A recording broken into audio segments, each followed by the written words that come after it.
ঢেউয়ে ভেসে আসা বর্জ্য পরিষ্কার না করায় স্তূপ জমেছে কক্সবাজার সমুদ্র সৈকতে। নাজিরের টেক থেকে দরিয়ানগর পর্যন্ত এলাকায় গাছের গুঁড়ি, প্লাস্টিকের বোতল সহ নানা আবর্জনার দুর্গন্ধ ছড়াচ্ছে।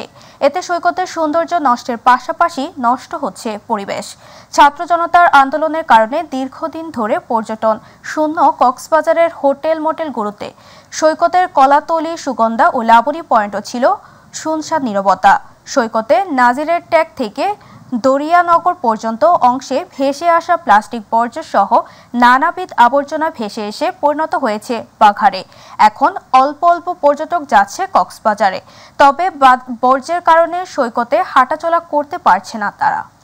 অলরেডি আমরা গতকালকে আসা মাত্র 2টা থেকে আমরা কাজ শুরু করেছি। পাশাপাশি আমাদের যে ছাত্ররা আছেন ওনারাও কিন্তু অলরেডি কাজ করছেন। ওভারঅল আমাদের ক্লিনিং কার্যক্রম পরিচালনা হচ্ছে এবং আশা করছি হয়তোবা আজকে যদি আমরা সম্পূর্ণ নাও করতে পারি, মোর দেন 80% হয়ে যাবে।